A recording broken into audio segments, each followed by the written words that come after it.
Hello everybody, my name is Jeremy Siskind. I'm the author of Playing Solo Jazz Piano and these Jazz Piano Fundamentals books. Grab them at jeremysiskind.com. Versions en español están disponibles. Fundamentos del Jazz Piano y Tocando Solo Jazz Piano, and in Italian, which I don't know how to speak at all. Suonare il Solo Jazz Piano or something like that.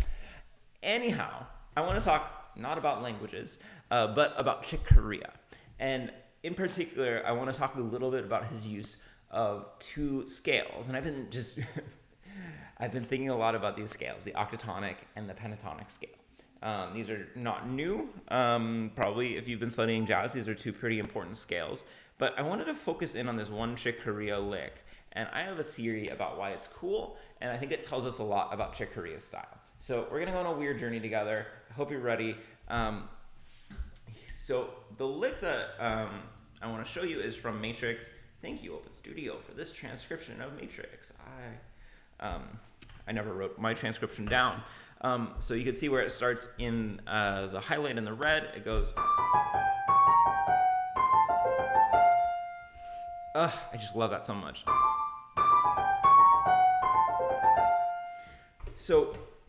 from an analysis standpoint, it's marked as G minor 7 because that's kind of what the normal blues chord in the blues progression would be. But I think we could certainly assume that Chick's treating this more as a G7 flat 9.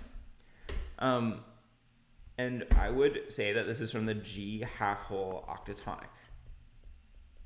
If you're not familiar with the G half whole octatonic, you should learn your octatonic scales, but these would be the notes.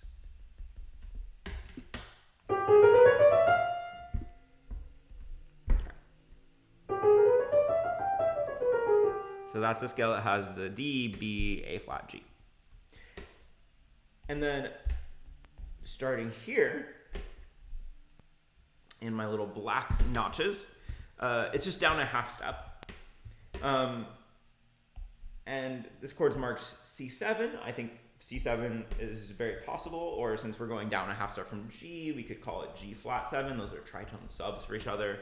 So kind of no surprise that works. And I would, probably say that the chord kind of starts up there.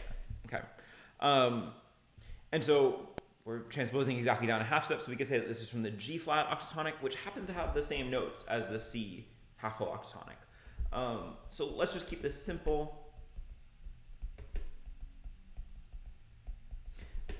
I'm going to link you to some octatonic videos if you're like, how do the G flat and the C octatonic have the same notes?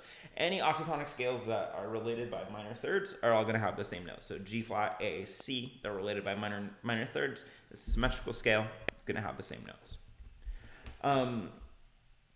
Okay, and then he's using exactly the F pentatonic, the F major pentatonic scale. I guess there's no D, so we don't have the entire F pentatonic, but to me that's very much the sound that he's using here.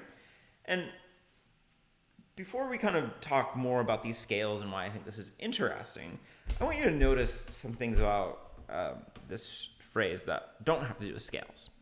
So the first one is that notice that the chords and where we see the scales implying chords don't line up exactly, right?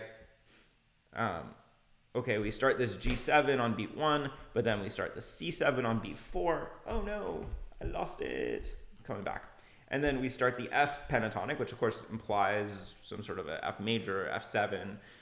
That starts on beat 3, right? So things aren't quite lining up. And rhythmically, this first part is really interesting because we have a repetition of a 5-beat group. Da, da, da, da. Okay, so 5/8 note, I should say, group. 1, 2, 3, quarter note makes 4 and 5, right? A 5/8 note group. And then, interestingly, that's followed up by a 6/8 note group. 1, 2, 3, 4, 5, 6, before we get to our next thing. Because there's so much rest after this, I'm not going to, take a shot at saying this is a specific number of eighth note group. It's long. But we have this ba-da-ba-da, ba-ba-da-da. So I would call this displacement because we're repeating a motif but starting in a different place in the beat. The motif first starts on the end of 1 and then it starts on beat 4, right?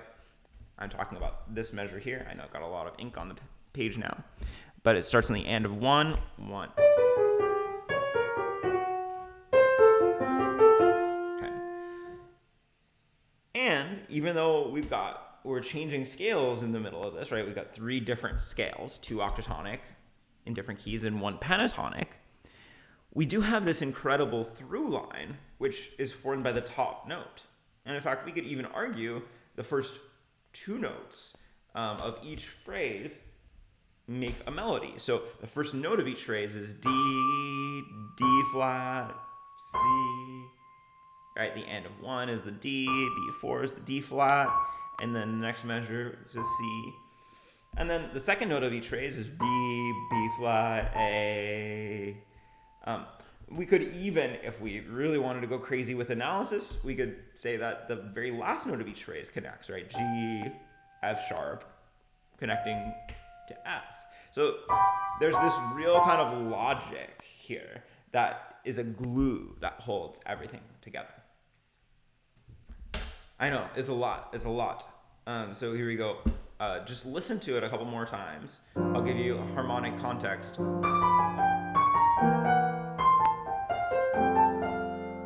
One more time. Okay.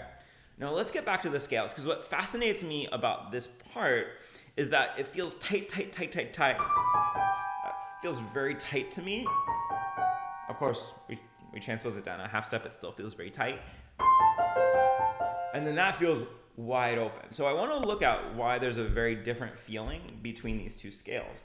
And I want to show you how, in my mind, the octatonic and pentatonic scales are actually kind of opposites.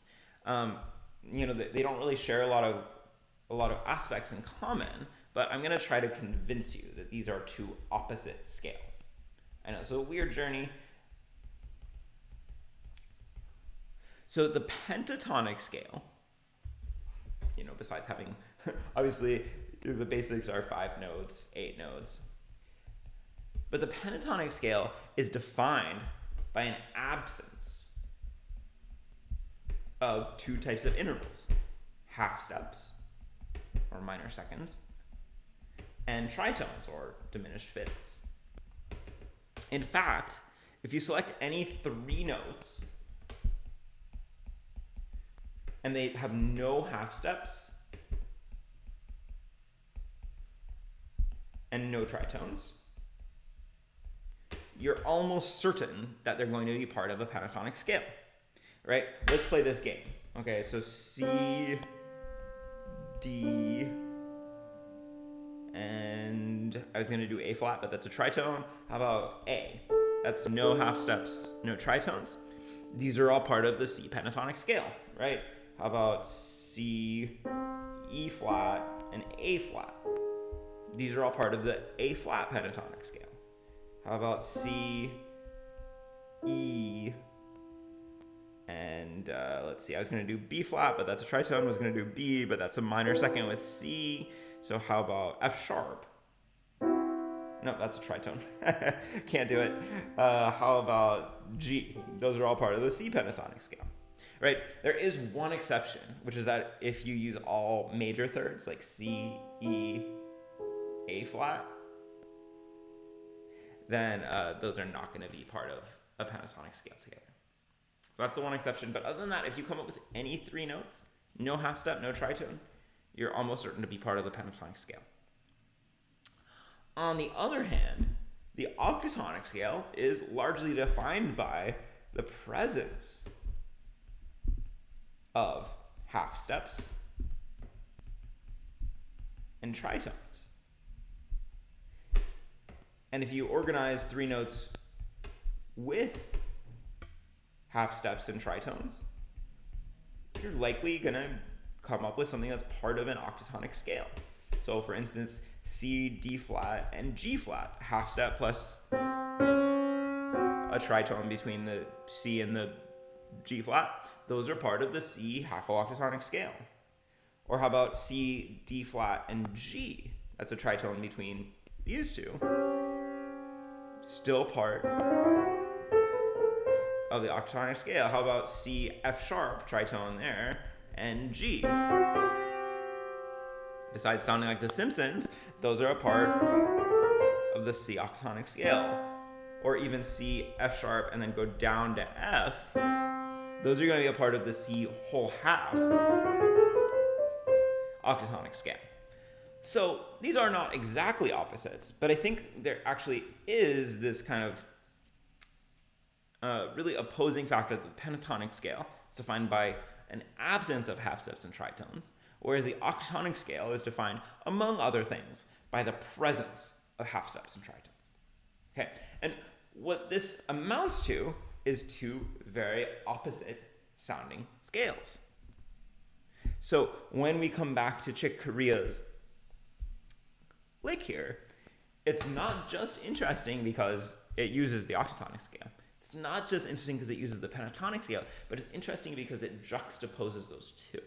And that's part of the reason and part of the way that he gets this magic sound. So listen to it one more time with that in mind. We get this tightness through the half steps and the tritones of the octatonic scale, and then totally the opposite. No half steps, no tritones. And as you study Chick's music and his improvisations more and more, you can find a lot of these moments where he's juxtaposing two very opposing sounds, and particularly using these two scales quite a lot. All right, I promised you a weird journey. We went for a weird journey. Thank you very much for watching. If you enjoyed that, you're probably more on the advanced side. You might enjoy Jazz Piano Fundamentals Book 2, but probably most of all playing solo jazz piano. So grab it from jeremysiskind.com. And since we're talking about Chick Corea, if you've watched the end, comment with the word Spain somewhere in your comments. Thanks for watching. Have a great one.